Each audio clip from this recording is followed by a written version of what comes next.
Our next comedian hails from North Carolina. Let's hear from Matt Schneiderman, everybody. Matt Schneiderman!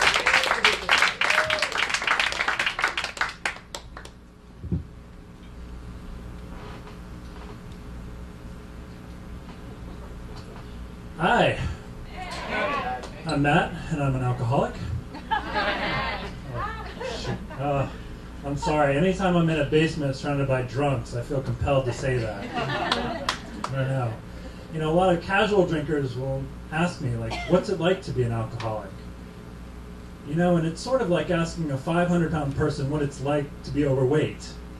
But I tried to figure out some way to sort of put it into perspective. Think of alcohol as like pizza, all right? You know how pizza is really great and you always eat too much because it's so good? All right. Now imagine pizza has magical fucking powers, all right? The ability to it gives you the ability to talk to members of the opposite sex, to be good at a party, and to quiet the fucked up voices in your head that tell you what a piece of shit you are all the time. That's what pizza's like. Of course, at a certain point, you start to eat pizza all the time, and pizza makes you casually punch out your best friend, Mark. That's what pizza's like for me. But you know, I had to quit. I quit the old-fashioned way with cigarettes and caffeine. But I would still fake drink at office parties and at weddings. Basically, I would just do this, like, cheers! I would even take shots of water, but you know, it got kind of complicated when I would try to play beer pong. But, you know, I know some folks that are sober with a capital S. You know, the S stands for asshole. You know this type. These are the folks that when you offer them a drink, they'll say, "Oh, I don't drink," as if you were offering a PETA sponsor a glass of lamb. I mean, these are the same guys that would root around in their apartment on all fours, searching for hours for just a little lint piece of crack or cocaine. And I meant to say meth. Who searches for crack in their carpet? I mean, no, it's totally meth. Meth is the drug of choice for these people.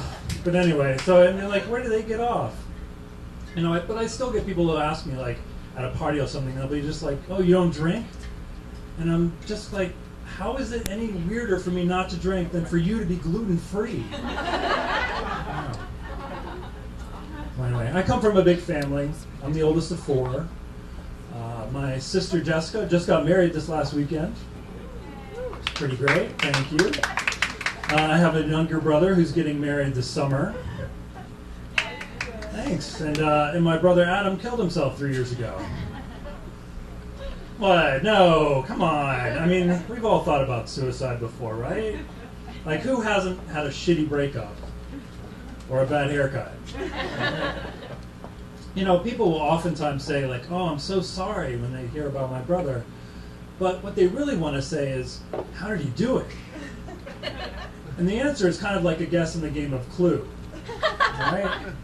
My brother did it in the garage with a gun to the chest.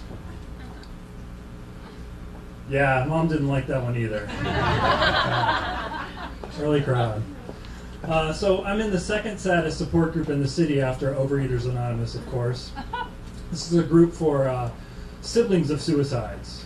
And we call ourselves suicide survivors, which is kind of fucked up because it sounds like we're the ones that tried to commit suicide and didn't make it.